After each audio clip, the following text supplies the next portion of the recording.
तो मैंने उनको बोला कि मेरे भाई मुझे ये बता कि 2 अक्षर का भेद बताने वाला गुरु मिलेगा कहां। तब उस भाई ने कहा, भाई पहले ज्ञान समझना पड़ेगा, ऐसे नहीं बताया जाएगा। तो मैंने कहा, भाई मुझे ज्ञान समझने की जरूरत नहीं है, मुझे पता है जो कबीर साहब के ग्रंथ हैं, अनुराग सागर है, ये सब मैंने पढ़े हुए हैं, एक एक चीज को मैं जानता हूं, समझता हूं, मुझे केवल ये बता दो कि वो गुरु कहां मिलेगा। तब उन्होंने मुझे नाम प्रकाश ग्रंथ दिया और उस ग्रंथ को केवल मैंने 4 भेद पढ़ के ही समझ लिया कि आखिर हमसे गलती कहां पे हो रही है, कहां पे हम समझ नहीं पा रहे हैं कि करना क्या है। मैंने तो उसके आगे भी ग्रंथ नहीं पढ़ा, वही 4 भेद पढ़ के उस ग्रंथ को बंद करके रख दिया। जो चीज चाहिए थी वो समझ में आ गई। अब केवल और केवल गुरु की दया चाहिए। तो कुछ समय के बाद भंडारा होना था, लगभग 1-1.5 महीने के बाद।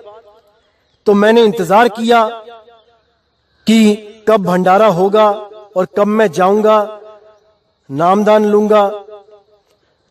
तो इंतजार की घड़ियां खत्म हुई और वो दिन आ गया जब मैंने गुरु के दर्शन करने जाना था, गुरु से नाम लेने जाना था।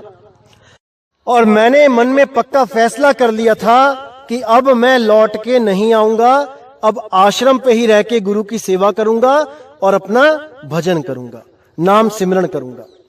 तो मैं अपने मैनेजर को बोल के गया था कि अगर मैं 10-15 दिन में नहीं आया तो भाई मेरी जगह किसी और बंदे को रख लेना, कंपनी का नुकसान मत होने देना। तो जब मैं सारा सामान लेके अपना गुरुजी के पास पहुंचा और वहां पे उनको देख के निहाल हो गया, बंदी छोड़ने दया भी कर दी, नामदान बख्शा, तो आप सोच भी नहीं सकते कि क्या हालत हुई उस वक्त। लेकिन गुरुजी ने वहां रुकने की परमिशन नहीं दी। उन्होंने बोला, नहीं, जो काम कर रहे हो वो काम करो, काम करते करते सिमरन करो। तो मैंने गुरुजी के वचन को काटना उचित नहीं समझा और मैं वापस नामदान की बख्शिश लेके मैं वापस अपने काम पे आ गया और मैंने फिर से अपने काम में मन लगा के अपना सिमरन और काम दोनों करना शुरू कर दिया। ध्यान करते करते करते करते जब पहली बार मुझे अनुभव हुआ उस अखंड शब्द का, तो क्या बताऊं मेरे भाई, मेरे दिल से आवाज आई कि अरे यही तो वो है जिसको सब पागलों की तरह ढूंढ रहे हैं। कोई जंगलों में भाग रहा है, कोई गुफाओं में छुप के बैठ रहा है, कोई कुएं में छलांग लगा देता है, उल्टा लटक जाता है। अरे इसी के लिए तो सब भटक रहे हैं। हे मेरे भगवान, ये चीज तो सबको मिलनी ही मिलनी चाहिए। जैसे प्यासा ही समझ सकता है कि किसी दूसरे प्यासे की क्या हालत हो रही होगी। एक वो इंसान कभी प्यासे की हालत नहीं समझ सकता जिसको कभी प्यास का अनुभव भी ना हुआ हो, जो कभी प्यासा ही ना रहा हो। उस दिन इतना रोना आया कि हे बंदी छोड़, इस चीज के लिए हम दर दर भटक रहे हैं। ये चीज तो सबको प्राप्त होनी ही होनी चाहिए, चाहे पैसा ना हो, इज्जत मान बढ़ाई ना हो, मकान दुकान ना हो, कुछ भी ना हो जीवन में वो चलेगा, लेकिन ये होना ही होना चाहिए। इसके बिना सब कूड़ है, कूड़ा है। ये चीज होनी ही होनी चाहिए। उसी दिन मैंने गुरुजी को फोन करके हर बात बताई और उनसे सत्संग करने की परमिशन मांगी। तो गुरुजी ने तनिक भी देर ना करते हुए साफ बोल दिया कि जाओ खुला सत्संग करो, कहीं भी सत्संग करो, मेरा आशीर्वाद तुम्हारे साथ है। बस उसी दिन से मैं जॉब भी करता रहा और सत्संग भी करता रहा। मैंने जब तक जॉब करी तब तक जहां जहां भी जॉब करी उस पूरे जिले में और 100, 150, 200 किलोमीटर तक दूर दूर जाके लोगों को सत्संग दिया, परमात्मा के विषय में, शब्द गुरु के विषय में जगाया और काफी लोग जुड़े भी। उसके बाद मुझे लगा कि नौकरी करते हुए मैं ज्यादा दूर नहीं जा पाऊंगा, क्योंकि उस वक्त सोशल मीडिया भी इतना एक्टिव नहीं था, क्योंकि मैं उसमें इतना एक्टिव नहीं था। मुझे लगता था कि बाकी भी एक्टिव नहीं होंगे, क्योंकि मैं भी कभी फेसबुक और इन चीजों से जुड़ा नहीं था। तो मुझे लगता था कि जब तक मैं जाऊंगा नहीं, जब तक प्रचार होगा नहीं। इसलिए मैंने 2013 में रिजाइन देके खुला प्रचार, खुला सत्संग शुरू कर दिया और पूरे भारतवर्ष में हर स्टेट में जा जाके लोगों से मिलके उनको कबीर वाणियां, मदन साहिब की वाणियां, बाबा नानक की वाणियां एक पन्ने पे फोटोकॉपी करके बांटना शुरू किया, उनको जगाना शुरू किया। धीरे धीरे लोगों ने बात को समझना शुरू किया और इस पंथ से जुड़ने लगे। लेकिन उन लोगों को भी जोड़ने के लिए कम से कम 1-1 साल समझाना पड़ा। कईयों को तो 2-2 साल तक समझाया, तब उनकी समझ में आया और तब वो यहां आके नाम ले पाए। तो मुझे बड़ी हैरानी हुई कि इतने संतों ने प्रचार किया और 1-1, 2-2 साल में अगर ये लोग समझेंगे तो कितने साल तक हम प्रचार कर सकते हैं और कितने लोगों को जगा सकते हैं। हमेशा इसमें उधेड़ बुन में ही लगा रहता था मैं कि कैसे ये संदेश पहुंचेगा घर घर तक, कैसे मालिक की आवाज घर घर तक पहुंचेगी। बहुत परेशान रहता था मैं कि कैसे होगा ये प्रचार। तो धीरे धीरे करके मैंने अपनी चारों गद्दियों के जो सत्संगी थे उनको ढूंढना शुरू किया, उनसे बात करना शुरू किया और उनको भी मैंने ये समझाने की कोशिश करी कि अगर 2000 भाई भी मिलके 100-100 रुपया महीना भी दे दें तब भी 2 लाख रुपए हो जाता है और 2 लाख रुपए में हम 2 महीना इकट्ठा करके 4 लाख में 10 मिनट का प्रोग्राम टीवी में दे सकते हैं। हर दूसरे महीने भी दे तब भी कोई दिक्कत नहीं है। 1 महीना रुक के अगले महीने 10 मिनट के लिए अगर कोई सत्संग हमारा चले, इसमें भी कोई दिक्कत नहीं है। कम से कम घर घर में वो चैनल पहुंचेगा तो सही, वो सत्संग किसी के कान में पड़ेगा तो सही। और संस्कारी जीव को 10 मिनट भी नहीं, वो तो एक पल में सत्संग सुनते ही जाग जाता है कि ये मेरे कल्याण के लिए है कि नहीं। एक पल में समझ जाता है संस्कारी जीव, लेकिन उस तक बात पहुंचे तो सही। नहीं समझ में आ रहा था कि क्या किया जाए, क्योंकि उन भाइयों ने भी विशेष रुचि नहीं दिखाई 100-100 रुपए देने में भी। तो मैं बहुत परेशान रहा कि क्या किया जाए, कैसे किया जाए। फिर हार के मैंने ये सोचा कि अब मुझे ही कुछ करना पड़ेगा।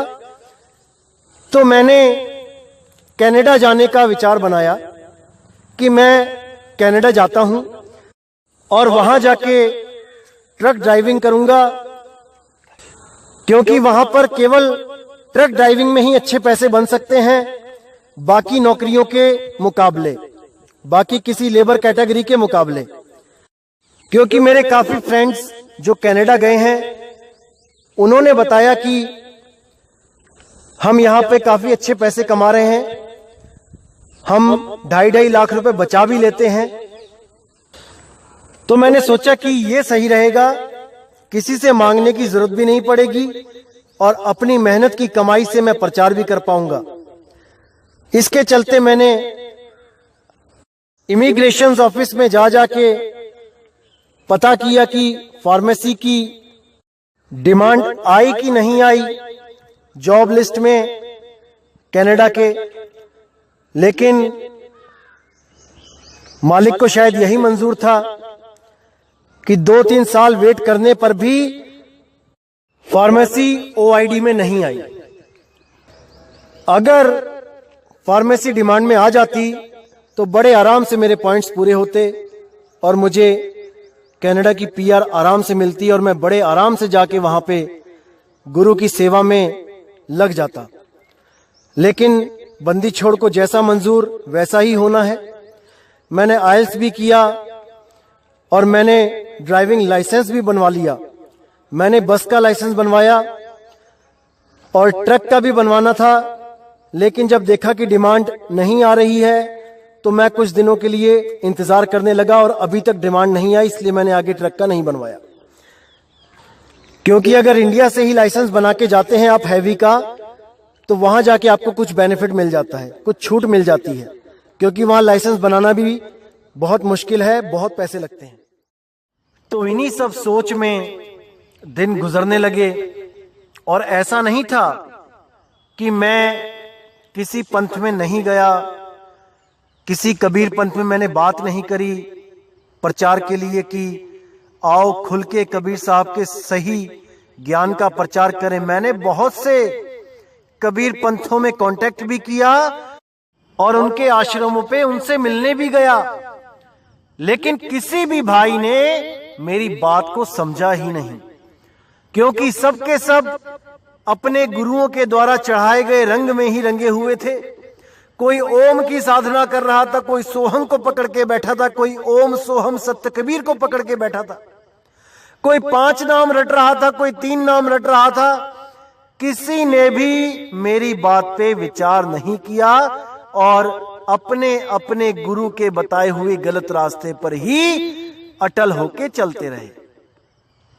मैंने अहमदगढ़ जाके भी, वहां जो कबीर पंथ चल रहा है वहां पे 3-4 बार जाके मैंने सत्संग भी किया, वहां पे लोगों से मिला भी, लेकिन कोई भी सोहंग नाम को छोड़ने को तैयार नहीं था। मैंने झज्जर वालों से कांटेक्ट किया, अहमदगढ़ और झज्जर एक ही ब्रांच है वैसे तो, वो भी सोहंग में लगे हुए हैं, सोहंग सोहंग जप रहे हैं, कोई विचार नहीं कर रहा। मैंने साहिब कबीर के शब्द भी खोले वहां पे कि जो जन होंगे जौहरी रतन लेंगे बिलगाए, सोहंग सोहंग जपी मुआ मिथ्या जन्म गवाए, पर उन लोग के कान पे जू नहीं रेंगी। जो बरवाला में एक कबीर पंथ चल रहा था, मैंने वहां पर भी कई फोन किए, उनसे भी मैंने अपॉइंटमेंट मांगी, मिलने के लिए समय मांगा, लेकिन उन लोगों ने भी कोई जवाब नहीं दिया और हमें कहते रहे कि आप अपने पंथ की पुस्तकें भेज दो, ज्ञान चर्चा करेंगे। अरे पुस्तकों से क्या ज्ञान चर्चा करोगे भाई? आदमी खुद मिलने के लिए आपको फोन कर रहा है और आप पुस्तकों की बात करते हो।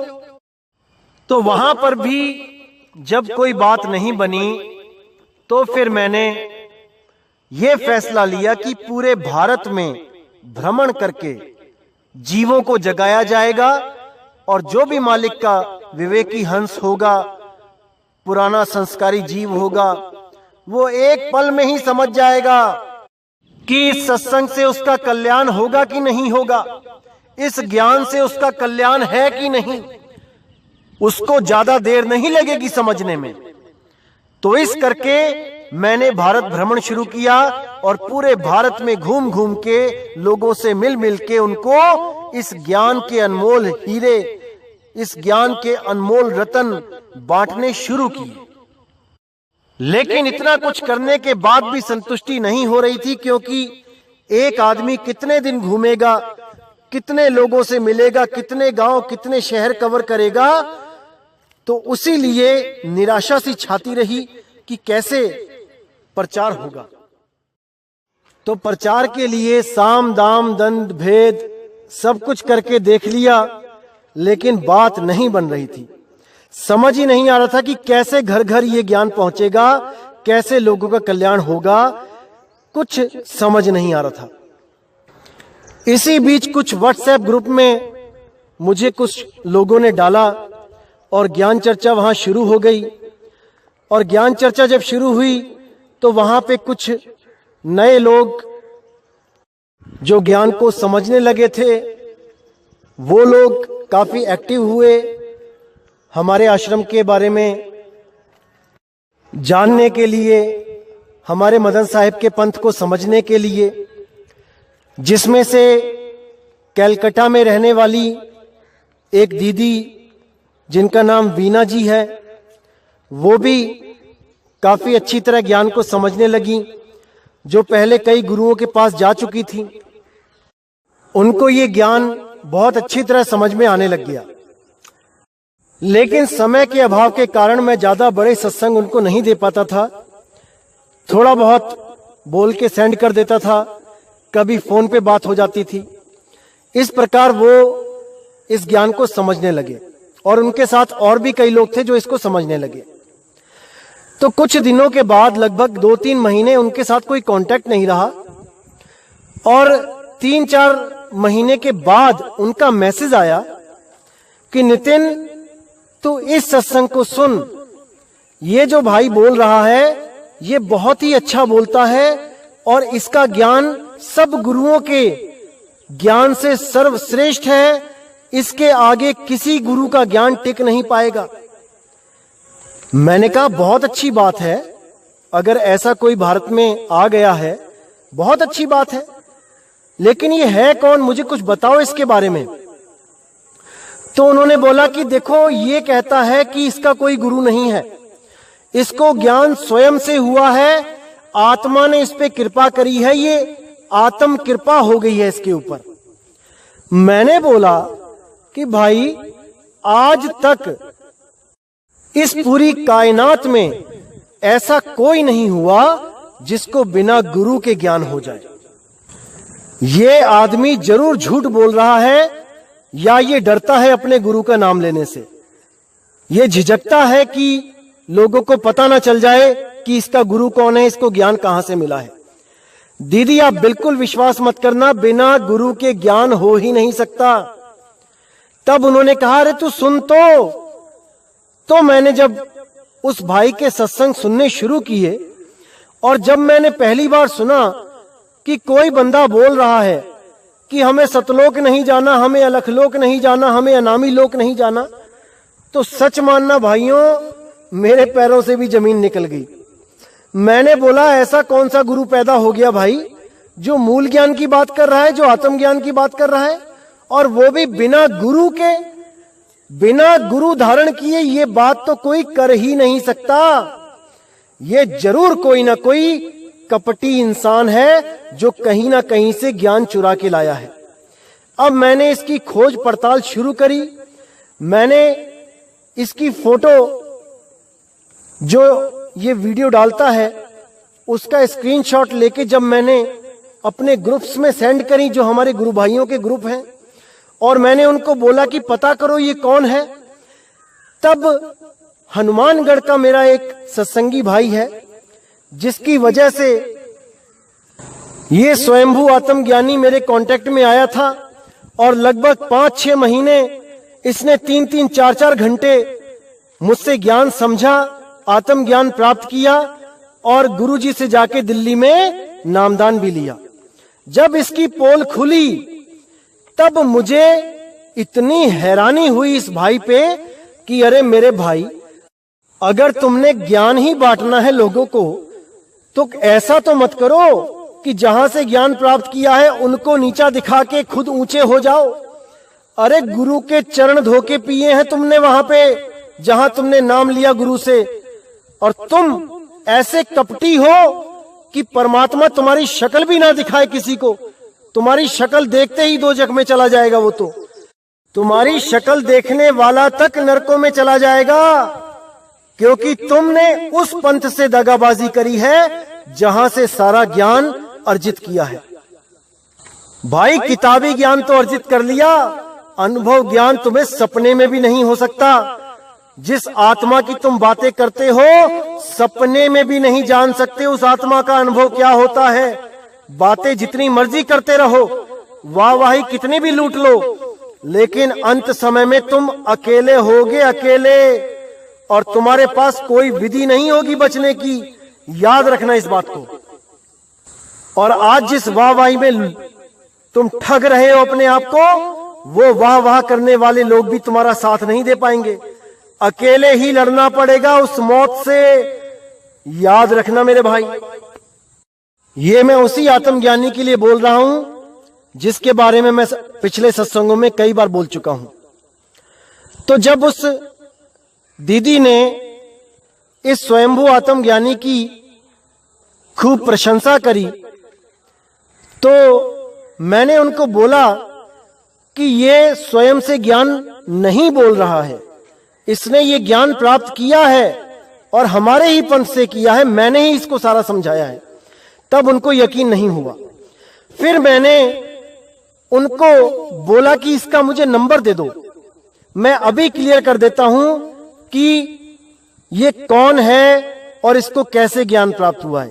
लेकिन उस दीदी ने मुझे नंबर नहीं दिया, क्योंकि इस भाई ने उनको इस बंधन में डाला था, कोई कसम दी थी कि मेरा नंबर किसी को मत देना, और जो मैं आपको मेल भेज रहा हूं, प्रथम नाम दे रहा हूं, उसको समझने के बाद डिलीट कर देना। देखो कितना डरता है, इतना डर है इसको कि मेरी साधना, जो प्रथम साधना है, वो लीक ना हो जाए, वो किसी को पता ना लग जाए। और साधना के नाम पे क्या है वो भी आपको मैं बताऊंगा आने वाले सत्संग में कि क्या देता है ये। इतना भ्रमित कर दिया था इस भाई ने सबको। लेकिन शुक्र है बंदी छोड़ का, जो सब लोग अब जाग रहे हैं और जो लोग इससे नाम ले चुके हैं वो तक हमारे सत्संग सुन के अब वापस घर को लौट रहे हैं। नहीं तो इसने ऐसा भ्रमित कर दिया था सबको कि लहर अपदाना। तो जब मैंने इस भाई को फोन किया और इसने बोला हेलो, और उसके बाद जब मैंने अपना नाम बताया कि मैं नितिन बोल रहा हूं, तब इस भाई की मानो जुबान ही कट गई, इसके मुंह से आवाज ही नहीं निकली और 20-25 सेकंड तक ये फोन कान से लगाए खड़ा रहा, इसकी बोलती बंद हो गई। क्योंकि दोस्तों ये आपके सामने ज्ञानी बन सकता है। अगर कोई चोर किसी दुकान से कोई सामान चोरी करे तो वो गलियों में जाके तो बेच सकता है, लेकिन उसी दुकानदार के आगे जाके वो बेच नहीं सकता। वो चुपचाप गर्दन झुकाए खड़ा मिलेगा, वो आगे एक शब्द नहीं बोल सकता, क्योंकि दुकानदार अपने सामान को पहचानता है। इसी तरह इसकी हालत हो गई और ये एक शब्द भी आगे नहीं बोल पाया। जब मैंने वो रिकॉर्डिंग उस बहन को भेजी तब वो भी हैरान हो गई कि इस आत्मज्ञानी भाई के मुंह से शब्द क्यों नहीं निकला। तब उसको यकीन आया कि ये झूठा इंसान है, ये झूठ बोल रहा है। तब उस बहन ने ही मेरे अंदर ये भावना पैदा करी कि नितिन, अब तू ही बचा सकता है इन लोगों को उसके जाल से, नहीं तो ये सबको भरमा देगा। और जितने भी लोगों के दिलों में संतों के लिए प्यार है, संतों के लिए श्रद्धा है, ये सब संतों को कालदूत घोषित करवा के सबके मन से इन संतों के लिए प्रेम खत्म करवा देगा। तब मैंने इसके सत्संग सुनने शुरू किए और इसके सत्संगों में जहां पे भी वीक पॉइंट था मैंने उसको सबके सामने रखा। तब जो लोग इसको सुनते थे वो भी आश्चर्य में पड़ गए कि अब ये नया भाई कौन आ गया, क्योंकि वो मदन पंथ को तो जानते ही नहीं थे। क्योंकि मदन पंथ तो वो गुप्त पंथ था जो कबीर साहब ने प्रकट करना था 12वें पंथ के नाश के बाद। मूल ज्ञान तब लग छुपाई, जब लग 12 पंथ ना मिट जाई। तो वो तो प्रकट तभी होना था जब 12वें पंथ का नाश होना था।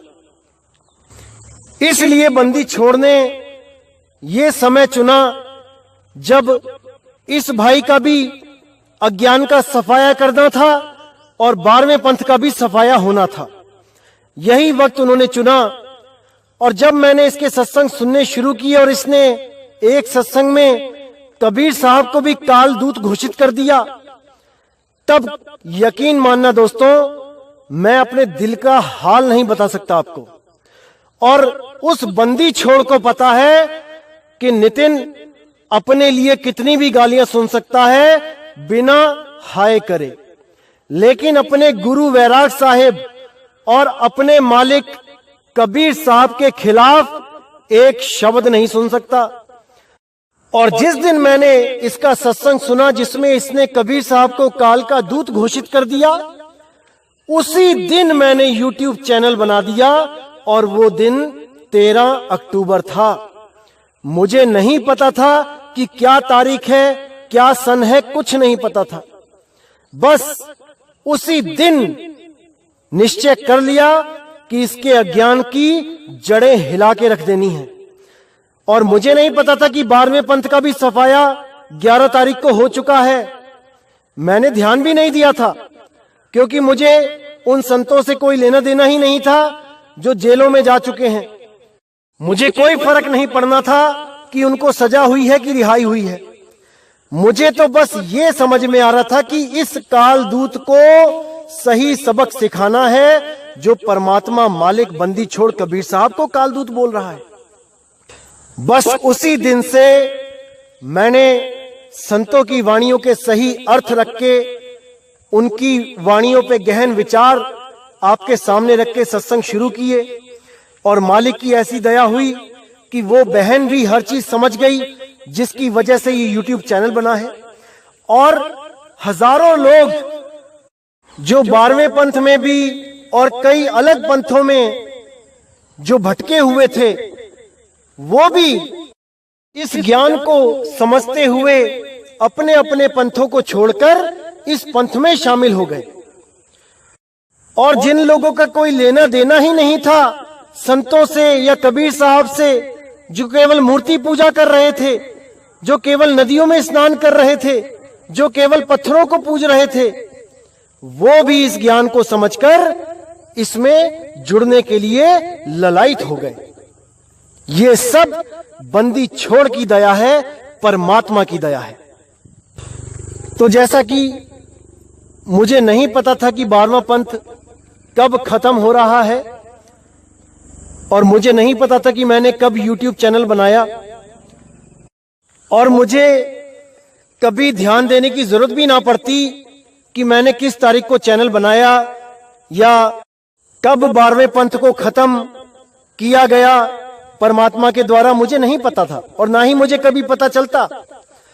लेकिन खुशी की बात यह है कि स्वयं 12वें पंथ के ही काल दूतों ने मुझे फोन किया और मुझे कंपेल किया ये बताने के लिए कि मैंने कब चैनल बनाया और कब 12वां पंथ खत्म हुआ।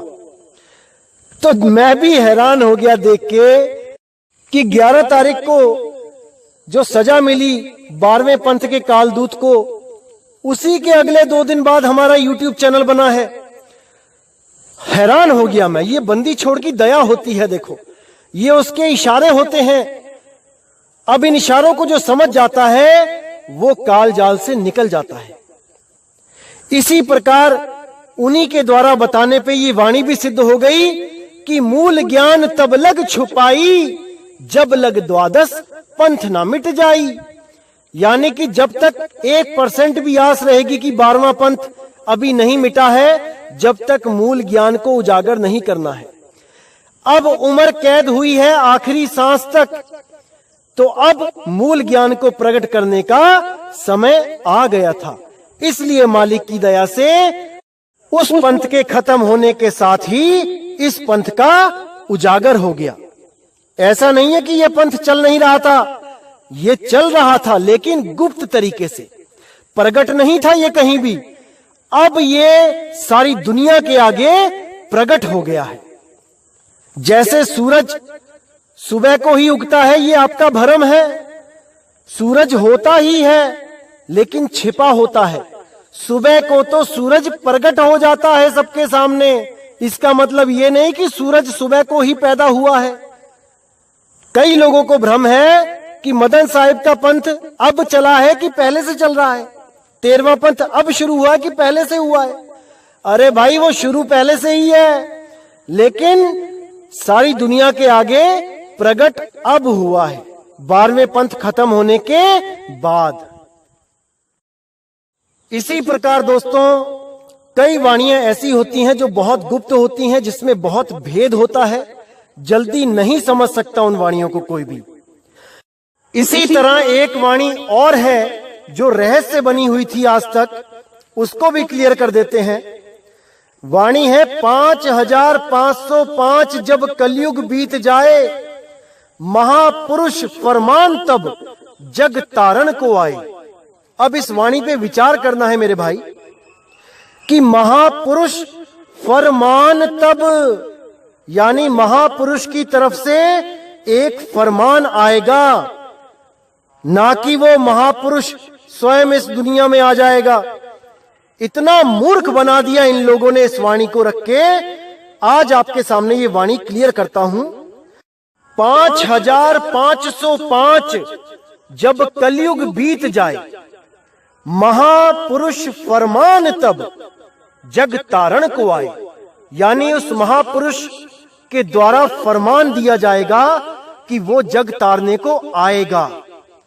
और मेरे भाई, जिस दिन मुझे पहली बार बंदी छोड़ के दर्शन हुए हैं सपने में, उस वक्त मैं 8वीं क्लास में था और उस वक्त जो सन था वो 1997 था। आप जब पूरा हिसाब लगा के देखेंगे कि कलयुग के 5505 साल कब पूरे होते हैं, तब आपको समझ में आ जाएगा कि 1997 को ही ये 5505 पूरे हो रहे हैं। लेकिन आपको भ्रमित करने के लिए 12वें पंथ के कालदूत के द्वारा यह प्रचार किया गया, ये फैलाया गया कि मुझे कबीर साहब मिले 1997 में। अरे भाई, अगर तुम्हें कबीर साहब मिले 1997 में तो तुम कबीर कैसे हो गए? अगर मुझे कोई बंदा मिला तो वो बंदा मैं कैसे हो गया? आज इन 12 पंथ के कालदूतों से या उनके चेलों से कोई पूछे कि 1997 में जब कबीर साहब उस कालदूत को मिले तो वो कालदूत कबीर कैसे हो गया, तो ये लोग क्या जवाब देते हैं कि कबीर की आत्मा उस कालदूत में आ गई और उस कालदूत की आत्मा सतलोक को चली गई। हैरानी होती है मुझे जब ये लोग कबीर साहब को भी प्रेत की तरह किसी 5 तत्व के शरीर में घुसाने से भी नहीं झिझकते। जब गीता ज्ञान दाता की बात करते हैं तो कहते हैं कि गीता ज्ञान दाता यानी ब्रह्म काल उस कृष्ण जी के शरीर में घुस गया प्रेत की तरह। अरे तुमने भी कहां छोड़ा है कबीर साहब को? तुमने भी तो प्रेत बना दिया कबीर साहब को, जो तुम्हारे गुरु के अंदर घुसा हुआ है अभी भी। शर्म आनी चाहिए तुम लोगों को। क्या साहिब के पास इतनी भी शक्ति नहीं कि वो एक शरीर बना ले तुम्हारे गुरु के जैसा, जो 5 तत्व का ना हो? शर्म आनी चाहिए। अरे 4 दाग से सतगुरु न्यारा, अजरो अमर शरीर, कोई गाडे कोई अग्नि जरावे, ढूंढ ना पायो शरीर, जपोरे मन केवल नाम कबीर, केवल नाम कबीर। साहिब बंदगी। तो ऐसे भरमाने वाले मेरे भाइयों बहुत मिलेंगे, आपने बिल्कुल नहीं भरमना है। मैं इस चीज को इतना इंपॉर्टेंट नहीं समझता हूं कि 1997 में जो मुझे दर्शन हुए हैं मालिक के, वो ही सत्य है। मैं इससे भी नहीं मानता कि इससे किसी का कल्याण होगा। मैं मानता हूं कि सार नाम से कल्याण होगा। जो मूल ज्ञान आपको समझाया जा रहा है, आप केवल उस पे फोकस रखें, बाकी जितनी वाणियां हैं उसको साइड में रख दें। कोई वाणी आपको मुक्त नहीं कर सकती, केवल और केवल सार नाम ही आपको मुक्त कर सकता है। सार शब्द का ज्ञान आपको मुक्त कर सकता है। इसलिए मेरे भाई, वाणियों में ना उलझते हुए केवल सार नाम पे ध्यान दो। साहिब ने बोल ही रखा है, जब बीतेंगे 5505 तब मेरा वचन ये होगा साचा, और ये वचन साचा हो चुका है। केवल आपको सार नाम बताने के लिए ये वाणियां बोली गई हैं कि सही समय आने दो मेरे बच्चों। हर घर में ये प्रचार होगा, हर बच्चे को उसके पिता की आवाज सुनेगी और वो हमेशा के लिए इस काल के लोक को, इस मृत्यु लोक को छोड़ के अपने निज स्वरूप को, अपने निज नाम को प्राप्त करने के लिए ललायित हो जाएंगे, दौड़ पड़ेंगे अपने परमात्मा को मिलने के लिए। इंतजार करो मेरे भाइयों, सब कुछ मिलेगा, सही समय आने पर ही मिलेगा। तो मेरे भाई, इसी के साथ आज का सत्संग मैं समाप्त करता हूं और उम्मीद करता हूं कि हर भ्रम से आप बाहर निकलें और हर चीज को बिल्कुल सही दृष्टि से देखें, कहीं भी भ्रमित होने की जरूरत नहीं है मेरे भाई, नहीं है। साहिब बंदगी सतनाम। जय गुरु बंदी छोड़ वैराग साहिब, जय गुरु बंदी छोड़ साधु शरण साहिब, जय गुरु बंदी छोड़ बाबा मदन साहिब, जय जय गुरु बंदी छोड़ सतगुरु सत्य कबीर साहिब की सदा ही जय हो, सदा ही जय हो मेरे मालिक की। साहिब बंदगी सतनाम।